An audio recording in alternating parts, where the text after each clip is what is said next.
BSc O levels business studies, that is marketing, competition, and the customers. Yes, this is the first chapter of Unit 3. Let's begin. Before starting what marketing is, we need to understand how marketing works. So, let's take an example of McDonald's in Malaysia. McDonald's ने Malaysia में ये plan किया कि इस साल वो अपने marketing पर अप्रॉक्सीमेटली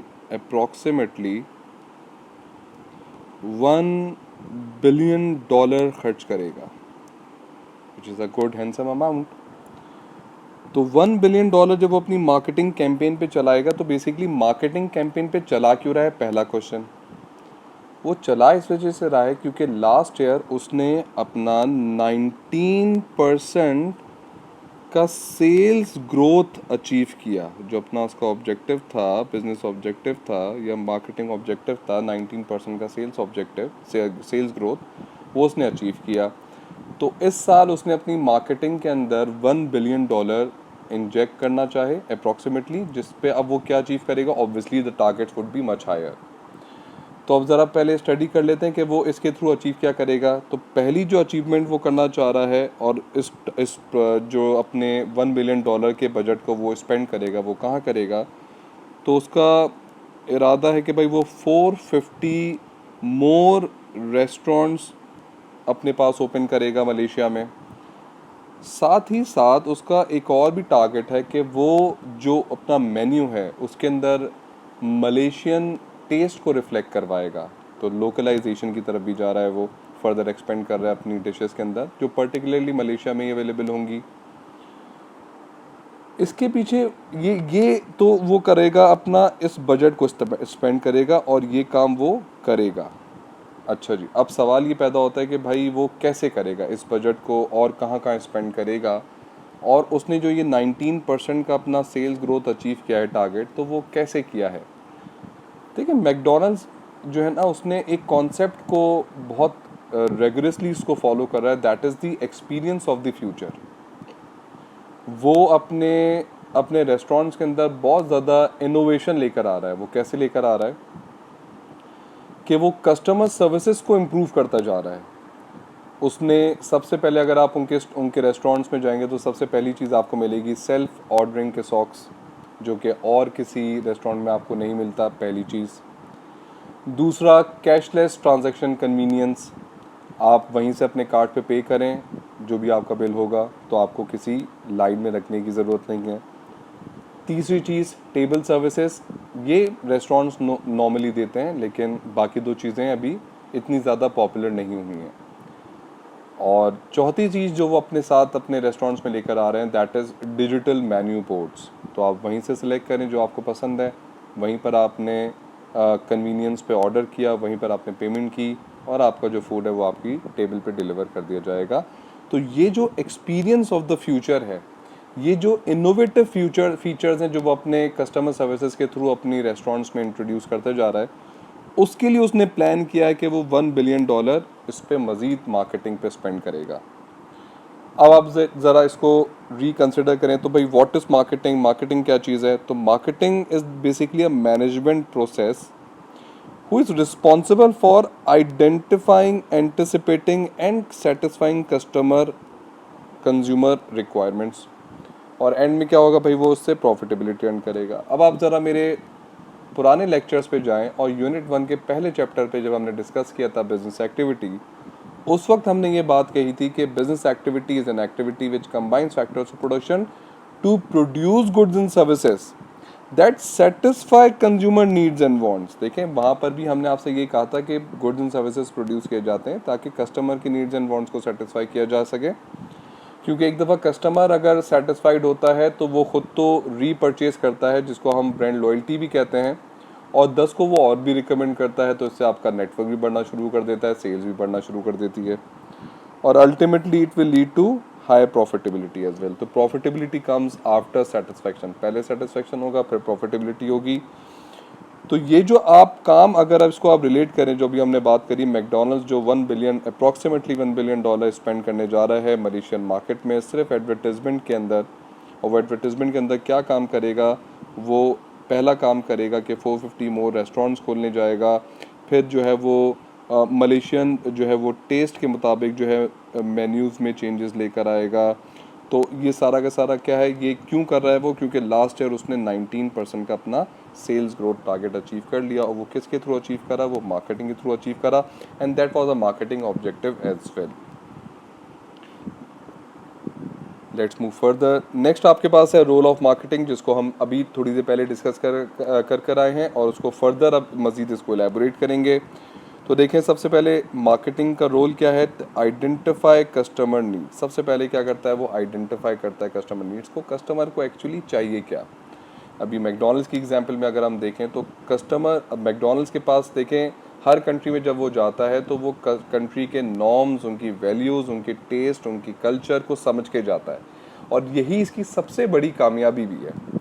अगर वो मलेशियन मार्केट्स में जाकर, और वो जाकर जो है ना वो यूएस रिलेटेड आपको जो है वो यूएस मेन्यू यहाँ पर ला के लॉन्च कर दे, तो obviously Malaysia is a Muslim country और US is not a Muslim country. दोनों के कल्चर में, नॉर्म्स में, वैल्यूज़ में डिफरेंट है, दोनों के फूड टेस्ट में भी डिफरेंट है, फूड और आपके टेस्ट बर्ड्स में भी डिफरेंट है, तो वो कभी भी सक्सेसफुल नहीं हो पाएगा।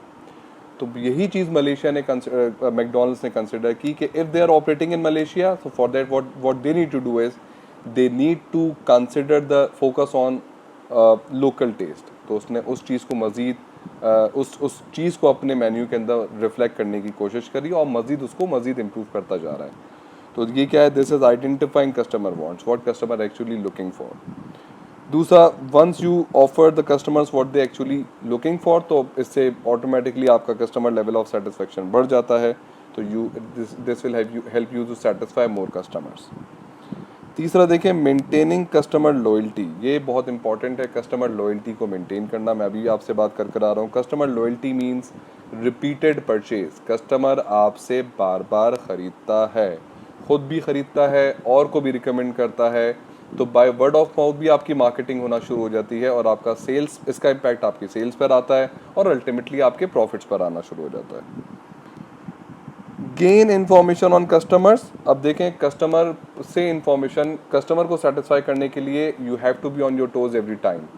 आपको कस्टमर्स की जो इन्फॉर्मेशन है वो आपको लेते रहनी होगी।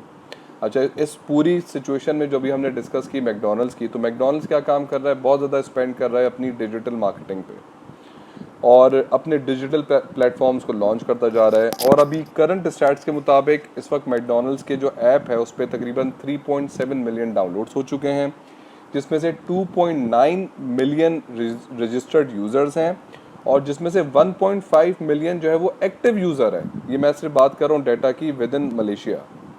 तो अगर आप इस डाटा को देखें, 1.5 मिलियन एक्टिव यूज़र को जब वो कोई भी चीज़ अपने प्लेटफॉर्म से उसको लॉन्च करता है, तो ऑटोमेटिकली वो कस्टमर तक पहुंच जाती है, उसको पहुंचना बहुत आसान है। और इसी तरीके से आपको ये भी बात पता होगी कि कस्टमर क्योंकि अपनी इन्फॉर्मेशन दे के लॉग इन करते हैं, तो वो उस इन्फॉर्मेशन को यूज़ करता है for to gaining more about their customers. तो कस्टमर की प्रेफरेंसेस को जानना, उनकी प्रायोरिटीज़ को जानना, उनके टेस्ट को जानना, ये उसकी प्रायोरिटी लिस्ट में है, जिसकी वजह से वो अपने मेन्यू में भी चेंजेस लेकर आता है, और अपनी कस्टमर सर्विसेज में भी चेंजेस लेकर आता है, जो कि उसका यूनिक सेलिंग पॉइंट बन जाता है। और ये सब जब भी पॉसिबल होता है कि जब वो कस्टमर के बारे में इंफॉर्मेशन गेन कर पाता है। साथ साथ देखिए, कुछ चीज़ें एंटिसिपेशन पे भी जाएंगी कि अभी तो कस्टमर को हमने ये ऑफर कर दिया तो कस्टमर सेटिस्फाइड हो गया। एंटिसिपेट करें, फोरकास्ट करें, प्रिडिक्ट करें कि आने वाले वक्तों में अब क्या चाहिए होगा, अब क्या चाहिए हो सकता है, what will be their next requirement. तो आप इस पे काम करना शुरू कर दें, रिसर्च करना शुरू कर दें, प्राइमरी रिसर्च कंडक्ट करें, सेकेंडरी रिसर्च कंडक्ट करें, just to get the best data out of it. और फिर डाटा के हिसाब से फिर आप अपने बिजनेस को, अपने बिजनेस ऑब्जेक्टिव्स को, मार्केटिंग ऑब्जेक्टिव्स को बनाएं, ताकि फिर उसको अचीव करेंगे तो ऑब्वियसली बिजनेस विल फ्लरिश। तो these are some of the roles of marketing in a business, जिसको हमने एक एक करके डिस्कस भी किया। Some objectives the marketing department in a firm में हैव, यस, तो पहला ऑब्जेक्टिव देखें, रेज अवेयरनेस, जिसके बारे में मैंने अभी आपसे बात करी कि since they have 1.5 million active users, तो वो वहाँ भी आप कोई भी चीज़ अपनी, कोई भी प्रमोशन, कोई भी एडवर्टाइजमेंट अगर वो डिजिटल प्लेटफॉर्म्स को यूज़ करके करते हैं तो एक बड़ी ऑडियंस को टारगेट कर पाते हैं। सोशल मीडिया के थ्रू भी एक बड़ी ऑडियंस को आपको टारगेट करने में हेल्प मिल जाती है। साथ साथ फिर वो बिल बोर्ड्स भी लगाते हैं, प्रिंट मीडिया, इलेक्ट्रॉनिक मीडिया, दोनों को साथ लेके चलते हैं, depending upon their budget and depending upon their target markets, उनकी रिक्वायरमेंट्स, वो अवेयरनेस को पहले क्रिएट करेंगे। और इससे क्यों क्रिएट करेंगे? ताकि सेल्स एंड प्रॉफिटेबिलिटी बढ़े। इसको हमने अभी अर्ली ऑन डिस्कस किया। बहुत ज़रूरी है कि वो इंक्रीज़ करे और मेंटेन करे अपने मार्केट शेयर को। देखिए मार्केट शेयर क्या चीज़ है।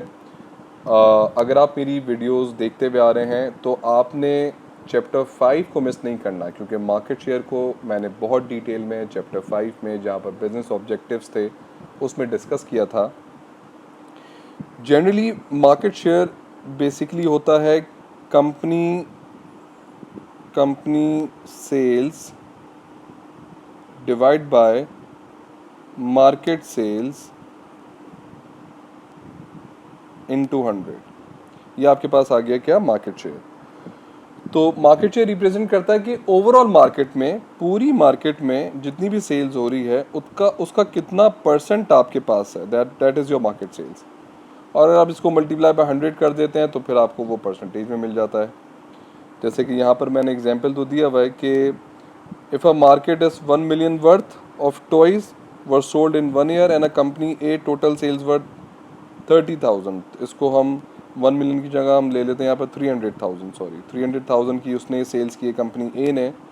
तो जब 300,000 को डिवाइड करेंगे 1 मिलियन से तो आपके पास आ जाएगा इसका 30% शेयर। तो this represents that 30% of the total market sales जो है वो कंपनी ए ने रिप्रेजेंट की, that is their market share.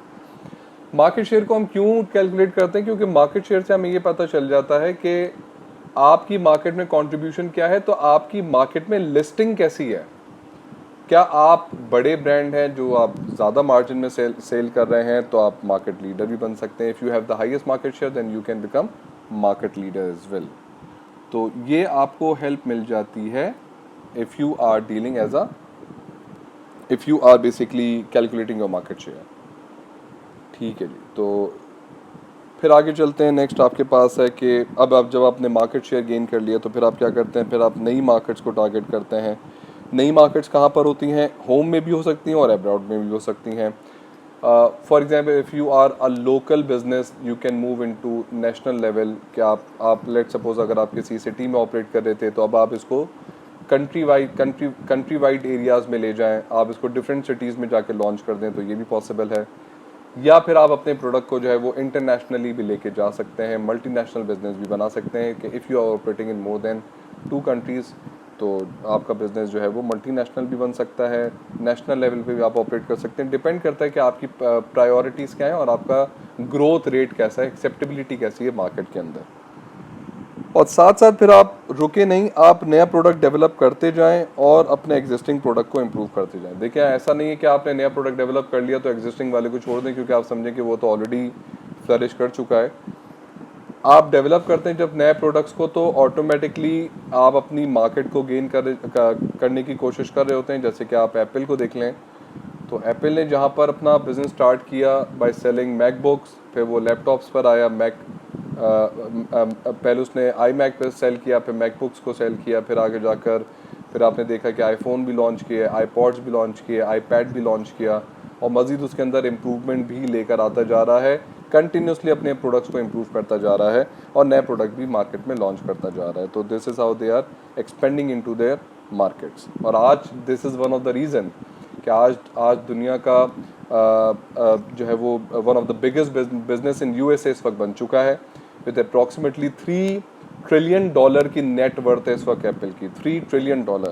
अगर आप स्टॉक मार्केट में आज की डेट पे जाएं, टुडे इज़ 15 जुलाई 2023, आप लोग पता नहीं कब देख रहे होंगे मेरी वीडियोस को, मैंने इस वजह से डेट भी बता दी।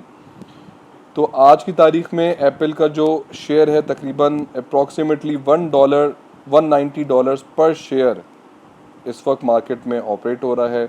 आप इसको जाके चेक कर सकते हैं नेस्डैक पे भी, DAQ पे, और आप इसको जाके चेक कर सकते हैं न्यूयॉर्क स्टॉक एक्सचेंज पे भी। तो $190 पर शेयर, क्वाइट टू मच। आज अगर मैं PKR में इसको कन्वर्ट करता हूँ तो $1 is equals to approximately 280 rupees PKR। तो अगर आप इसको PKR में भी कन्वर्ट करेंगे तो it would be like something about 57-58,000 rupees का एक शेयर इन द मार्केट। तो विच और इसका जो इस वक्त नेटवर्थ है वो अप्रॉक्सीमेटली $3 ट्रिलियन के पास आ चुकी है, which is too much. Next, we are going to discuss why customer spending pattern changes over the period of time. So yes, customer spending pattern तो change होता है और वो businesses जो इसके साथ कोप अप नहीं कर पाते तो वो हमें कहीं देखने को नहीं मिलते। ऐसी ही एक बहुत बड़ा बिजनेस, एक बहुत बड़ा इन्वेंटर था, उसका नाम था कोडैक। कोडैक एस्टेब्लिश हुआ 1889 में और बहुत सक्सेसफुल जर्नी रही कोडैक की, लेकिन ड्यू टू मार्केट चैलेंजेस और due to their less interest in inventions and innovations 2012 में इनको अपना बिजनेस वाइंड अप करना पड़ गया। फॉर मोर डिटेल्स अगर मैं आपको बताऊं तो इनका जो इंजीनियर था कोडैक का, हिज नेम वाज स्टीव सेजॉन। ये इनका इंजीनियर था जिसने 1975 में पहला डिजिटल कैमरा लॉन्च किया था। 1975 में, जब डिजिटल कैमरा के बारे में लोगों को कुछ पता भी नहीं था कि डिजिटल कैमरास भी कुछ एग्जिस्ट कर सकते हैं, तो उस ज़माने में they come up with the idea. और ये आइडिया क्या था डिजिटल कैमरा का, तो दैट वाज देयर इन्वेंशन, जिसकी वजह से कोडैक को बहुत हाइप मिला। लेकिन अनफॉर्चुनेट ये रहा कि इसने अपने साथ अपने वक्त के साथ साथ जो चेंजेस आते रहे तो ये उसके साथ अपने आप को एडजस्ट नहीं कर पाया। और जैसे ही डिक्लाइन आया डिजिटल फोटोग्राफी का, तो उसने इस कंपनी को भी डिस्ट्रॉय कर दिया। तो 2000, अब आप देखें डिजिटल कैमरास कहाँ इस्तेमाल में होते हैं, अब तो आपके सेल फोन में भी कैमरा आ गया है। तो why would you purchase an additional camera which you will carry along with you, which is again a burden। तो ये उस चीज़ को एक्सेप्ट नहीं कर पाया, मार्केट के हिसाब से अपने आप को चेंज नहीं कर पाया। इसको ये अंदाज़ा नहीं हुआ कि कस्टमर का स्पेंडिंग पैटर्न चेंज होता जा रहा है और ये उस चीज़ को डाइजेस्ट नहीं कर पाया। अल्टीमेटली लीड्स टू फेलियर, एक बहुत बड़ा फेलियर, एक बहुत बड़ी इन्वेंशन का। तो दैट वाज कोडैक। क्या रीजंस थे?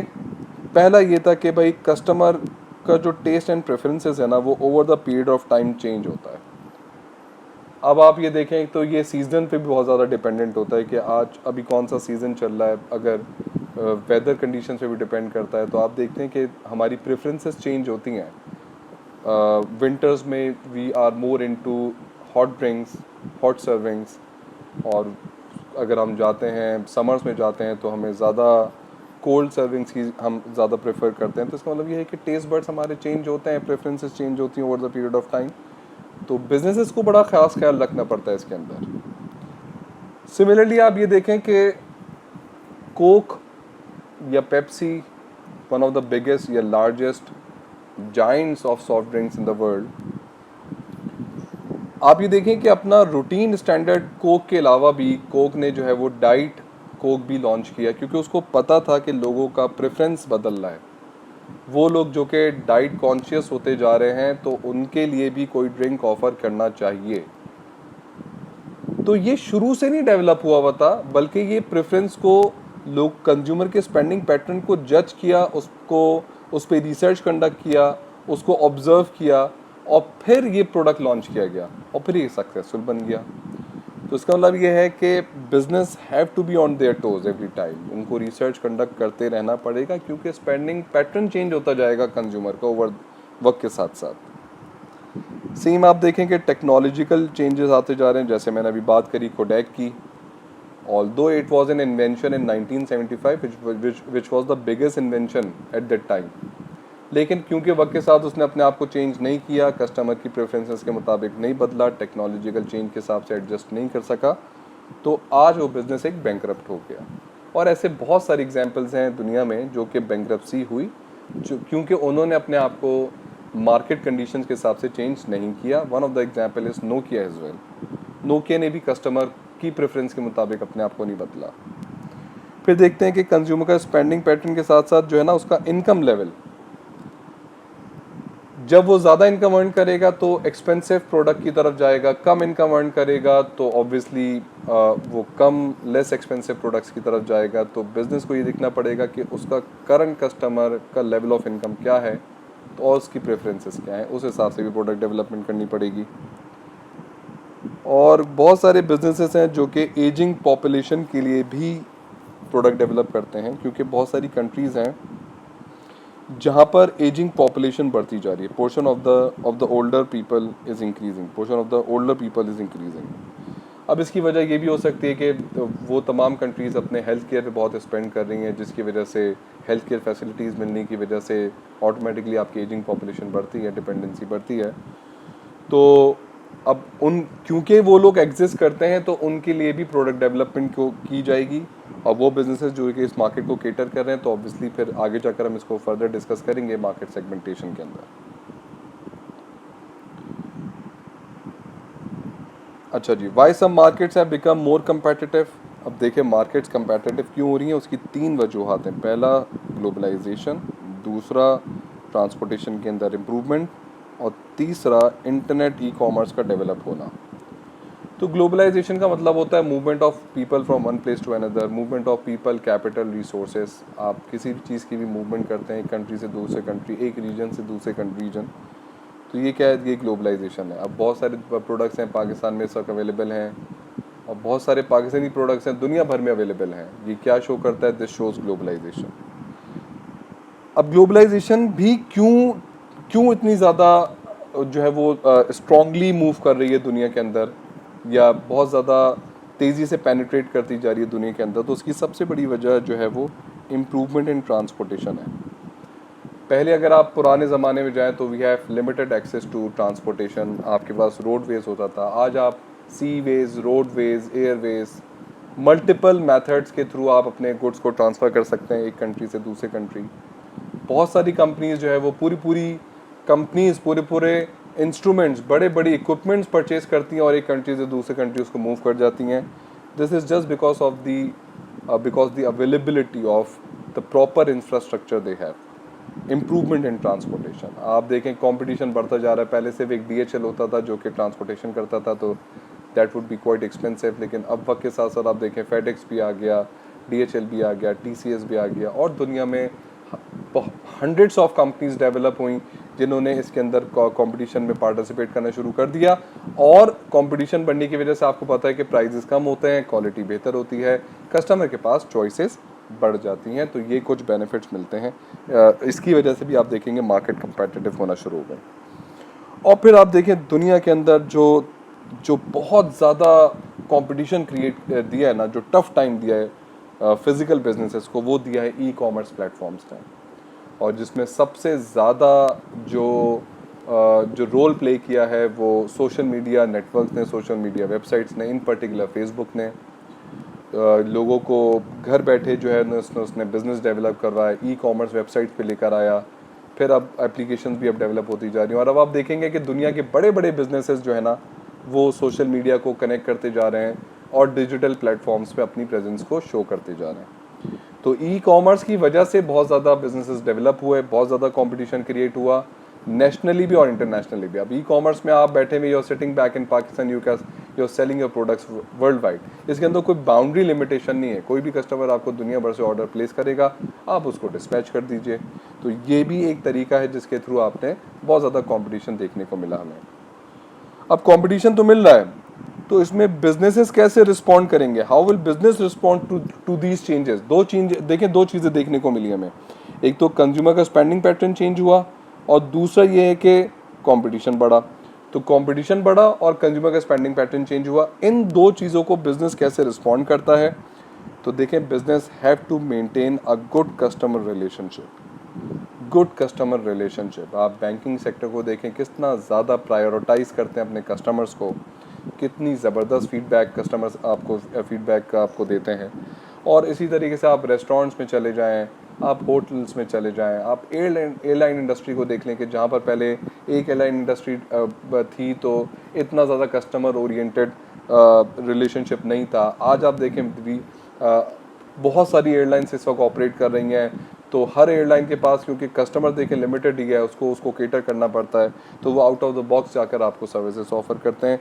तो customer relation plays a vital role है। Customer relationship again brand loyalty build करने में बहुत ज़्यादा हेल्प करता है। साथ साथ आप अपने इम्प्रूव कर एग्जिस्टिंग प्रोडक्ट को हम ऑलरेडी बात कर आ चुके हैं, नए प्रोडक्ट को डेवलप करेंगे भी हम पीछे बात कर आ चुके हैं। और लो कॉस्ट की तरफ जाइए। देखें लो कॉस्ट के लिए देखें आपको क्या करना पड़ेगा। If you are a manufacturer तो आपको चीप रॉ मटेरियल परचेज करना पड़ेगा। चीप रॉ मटेरियल, तो चीप रॉ मटेरियल के दो तरीके हैं, या तो आप लो क्वालिटी परचेज करें। लो क्वालिटी परचेज करेंगे तो ऑब्वियसली आपका ब्रांड इमेज जो है ना, ब्रांड इमेज आपका ब्रांड इमेज जो है वो तो ख़त्म हो जाएगा। अब ब्रांड इमेज भी बचाना है और चीप रॉ मटेरियल भी परचेज करना है, लो कॉस्ट भी प्रोडक्शन करनी है। तो दूसरा तरीका ये है कि आप बल्क बाइंग करें।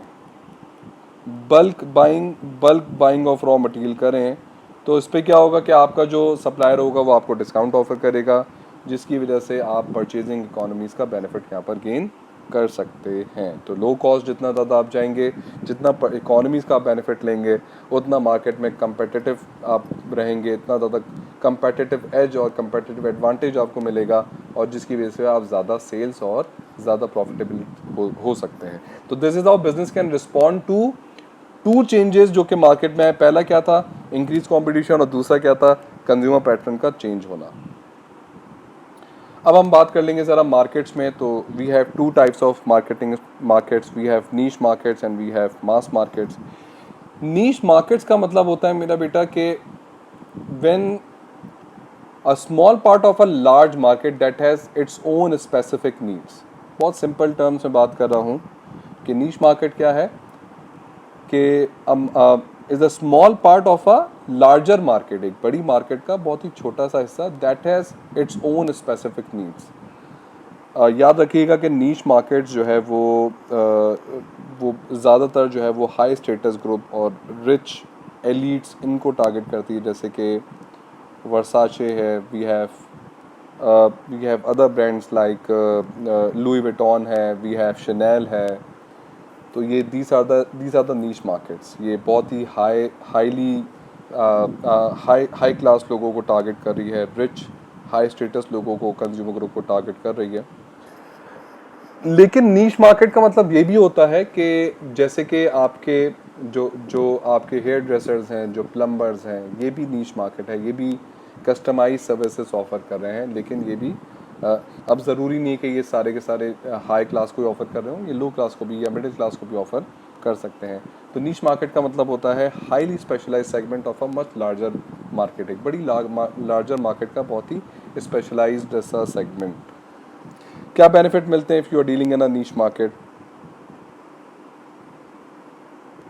आपको बेनिफिट मिल जाता है जहाँ पर लार्ज बिजनेसेस अभी तक इस्टेब्लिश नहीं हुए। लार्ज बिजनेसेस इतनी कम कॉस्ट पे बेचते हैं चीज़ें कि आपको इतना मौका ही नहीं देंगे कि मार्केट में आ जाएं। तो आपके पास अगर बिज़नेस डेवलप करने का एक जगह रहती है जो कि बहुत ज़्यादा अट्रैक्टिव होती है किसी भी बिज़नेस के लिए, वो हमेशा नीश मार्केट रहती है। तो नीश मार्केट में आप अपनी प्रेजेंस को शो कर सकते हैं और फिर आप यूनिकनेस क्रिएट कर सके, कंपैटिटिव एडवांटेज क्रिएट कर सके, आगे जाकर फिर आप कन्वर्ट कर सकते हैं उसको मास मार्केट में, तो फिर आपको थोड़ी बहुत जगह मिल जाएगी। लेकिन इनिशियल जो स्टार्टअप होगा वो आपका हमेशा नीश होगा। इफ़ देर आर नो और वेरी फ्यू कंपेटिटर्स, याद रखिएगा नीश मार्केट में ज़्यादा कंपटीशन नहीं होता क्योंकि बहुत ज़्यादा स्पेशलाइज्ड मार्केट में काम कर रहे होते हैं, कस्टमाइज्ड मार्केट में काम कर रहे होते हैं, कस्टमर की प्रायोरिटीज़ पे काम कर रहे होते हैं। तो यहाँ पर प्रॉफिट मार्जिन बहुत ज़्यादा हाई होते हैं, लेकिन कंपटीशन इतना ज़्यादा डेवलप नहीं होता क्योंकि बहुत ज़्यादा एक्सक्लूसिव प्रोडक्ट्स आप डेवलप कर रहे होते हैं। इसका सबसे बड़ा ड्रॉबैक भी यही है जो इसका बेनिफिट है कि जहाँ पर एक्सक्लूसिविटी आपके पास है वहाँ पर आपका ड्रॉबैक ये होता है कि अगर मार्केट डायनामिक्स चेंज हुए, जैसे हमने पीछे पढ़ा था, कस्टमर टेस्ट चेंज हुआ, फैशन चेंज हुआ, कंज्यूमर का स्पेंडिंग पैटर्न चेंज हुआ, तो फिर आप उसमें एडजस्ट नहीं कर पाते। ये इसका सबसे बड़ा ड्रॉबैक है, क्योंकि you are rigid to it. आप बहुत ज़्यादा रिजिड हो जाते हैं, आप फ्लेक्सिबल नहीं होते मार्केट कंडीशंस के मुताबिक। Focus on the needs of the just one customer group.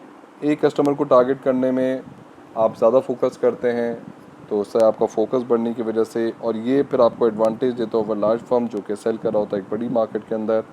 आप फोकस करके वो चीज़ बनाते हैं जो कि कस्टमर आपसे कहता है बनाने के लिए, चाहता है, आपसे एक्सपेक्टेशंस रखता है। तो आपका आपके यहाँ पर जो है ना प्रॉफिटेबिलिटी मार्जिन्स काफ़ी ज़्यादा हाई होते हैं। ड्रॉबैक्स की तरफ देख लेते हैं ज़रा, लिमिटेशंस क्या है। इकोनॉमीज ऑफ स्केल तो कभी भी अचीव नहीं कर पाएगा ये बिज़नेस, क्योंकि ये बहुत ही स्मॉल स्केल पे ऑपरेट कर रहा होता है। इकोनॉमीज़ क्या होता है, ये चैप्टर आगे जाकर भी हम डिस्कस करेंगे, और पहले भी मैं डिस्कस करके आ चुका हूँ कि lower average cost, risk of over dependency on a single product. आपका बहुत ज़्यादा डिपेंडेंसी होती है एक ही प्रोडक्ट पे या चंद प्रोडक्ट पे जो कि स्पेशलाइज्ड हैं, पर्टिकुलर टू द मार्केट है। और मैंने जैसे अभी आपसे थोड़ी देर पहले कहा कि मार्केट की डायनेमिक्स चेंज होती हैं, तो फिर you are not flexible to change your pattern, you are not flexible to change your pattern, जिसकी वजह से आपके चांसेस ऑफ फेलियर भी बहुत ज़्यादा होते हैं। लाइकली टू अट्रैक्ट कंपटीशन, क्योंकि आपके पास एंट्री एंड एग्जिट तो देखें फ्री मार्केट इकोनॉमी है, आपके पास कंपटीशन कंपैरेटिवली कम है, प्रॉफिटेबिलिटी बहुत ज़्यादा है, तो इसमें चांसेस होते हैं कि बहुत सारे बिजनेसेस पार्टिसिपेट करें, या बहुत सारे बिजनेस पार्टिसिपेट करेंगे तो अल्टीमेटली कंपटीशन बढ़ने की वजह से फिर आपकी प्रॉफिटेबिलिटी कम हो सकती है और चांसेस ऑफ फेलियर भी बढ़ सकते हैं। ऑन दी अदर साइड हम बात करेंगे मार्केटिंग, मास मार्केटिंग की। तो मास marketing, selling the same product to the whole market with no attempts to the target groups। जैसे कि iPhone sold in the same everywhere, there are no variations in design over location or income। एक iPhone है, वही US में बिक रहा है, वही ऑस्ट्रेलिया में बिक रहा है, वही पाकिस्तान में बिक रहा है, वही इंडिया में बिक रहा है, और दुनिया के बाकी मुल्कों में भी वही चीज़ बिक रही है। ये क्या है, ये मास मार्केट है। They are targeting the large scale markets, जहाँ पर बायर एक ही प्रोडक्ट का बहुत बल्क स्केल बायर होता है। जनरली जो हमारे कंज्यूमर गुड्स होते हैं, जनरल जो हम डेली बेसिस पे कंज्यूम कर रहे होते हैं, वो टी भी हो सकता है, वो राइस भी हो सकता है, वो ऑयल भी हो सकता है, ये भी सारे के सारे मास मार्केट प्रोडक्ट्स हैं। क्या बेनिफिट्स होते हैं जब आप मास मार्केट में जाते हैं? अमाउंट ऑफ सेल्स आपकी बहुत ज़्यादा होती है, क्योंकि आपका कस्टमर मार्केट बहुत बड़ा है। कस्टमर आपके पास जो आपके टारगेट ऑडियंस है वो बहुत बहुत लार्ज स्केल में है। तो आपको यहाँ पर अच्छा दूसरा बेनिफिट देखें, आपके पास इकोनॉमी ऑफ स्केल का है, लोअर एवरेज कॉस्ट का बेनिफिट यहाँ पर गेन कर सकते हैं।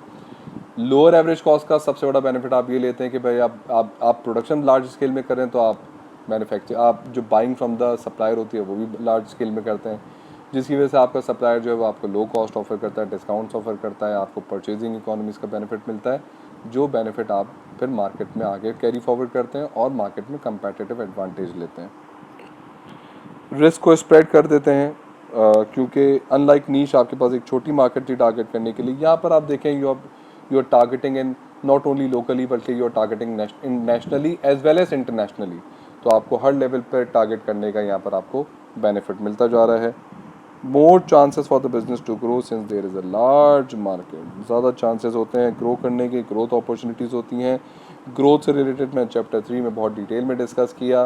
We have internal growth, we have external growth, क्या होती है, कैसे होते हैं, क्या डिसएडवांटेजेस हैं, डिसएडवांटेजेस हैं।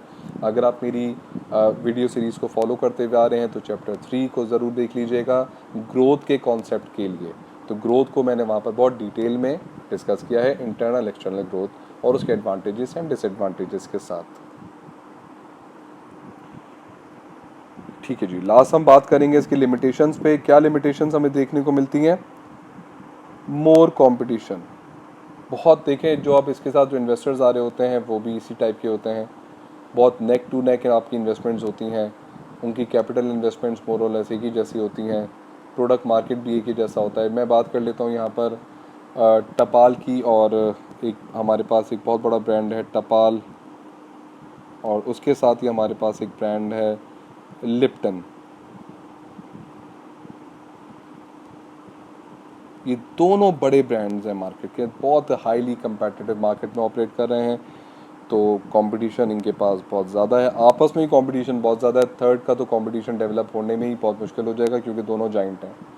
फिर आप देखें हमारे पास, अगर आप सर्फ एक्सेल है, सर्फ एक्सेल, और फिर एरियल है हमारे पास। ये दो बड़े जाइंट हैं डिटर्जेंट की इंडस्ट्री के अंदर। तो दोनों का आपस, अब इनका जो कंपटीशन है वो आपस में ही है, तो बहुत हाईली रेट करते हैं एक दूसरे को, बहुत हाईली कंपेटिटिव मार्केट्स हैं। और दुनिया में जो सबसे बड़ा इस वक्त कंपटीशन है वो सॉफ्ट ड्रिंक इंडस्ट्री के अंदर पेप्सी और कोक। तो ये इतना ज़्यादा कंपेटिटिव होते हैं मार्केट में कि ये कहीं, ये कॉस्ट में भी कॉम्प्रोमाइज़ नहीं कर सकते, क्वालिटी में भी कॉम्प्रोमाइज़ नहीं कर सकते, मार्केटिंग स्ट्रैटेजीज़ में भी कॉम्प्रोमाइज़ नहीं कर सकते, इन्वेंशन एंड इनोवेशंस में भी कॉम्प्रोमाइज़ नहीं कर सकते। They spend billions and billions of dollars only in their research work to get the first hand knowledge from the market so that they can create a competitive advantage over their competitors in the market। तो ये competition बहुत tough होता है इनके यहाँ पर। Can't charge higher prices, क्योंकि क्यों चार्ज नहीं करते हायर प्राइजेस, तो इसको थोड़ा सा हम इकनॉमिक्स पे लेके जाते हैं। क्योंकि यहाँ पर जो इनका PED है, प्राइस इलास्टिसिटी, वो कैसा है, वो इलास्टिक है। क्यों इलास्टिक है, क्योंकि कस्टमर के पास ऑप्शंस मौजूद हैं। ऑप्शंस के मुताबिक है कि का मतलब ये है कि उनके पास सब्स्टिट्यूट्स मौजूद हैं। तो जब भी किसी चीज़ के हायर सब्स्टिट्यूट्स होते हैं तो उसका प्राइस इलास्टिसिटी जो है वो इलास्टिक हो जाता है। तो वहाँ पर फिर वो अपने प्राइस को नहीं बढ़ाएंगे, क्योंकि प्राइस को बढ़ाएंगे तो ऑटोमेटिकली कस्टमर के पास ऑप्शन है कि वो कंपेटिटर्स की तरफ शिफ्ट हो जाए। आई होप कि आपको लेक्चर्स पसंद आए होंगे। अगर आप हमारी सीरीज़ को फॉलो कर रहे हैं तो इसको लाइक भी कीजिए, सब्सक्राइब भी कीजिए, अपने फ्रेंड्स में इसको शेयर भी कीजिए। और अगर अभी तक आपने बेल आइकन पर क्लिक नहीं किया तो बेल आइकन पर क्लिक कीजिए, ताकि कोई भी लेटेस्ट आने वाली वीडियो सबसे पहले आप तक पहुंच जाए। Thank you so very much.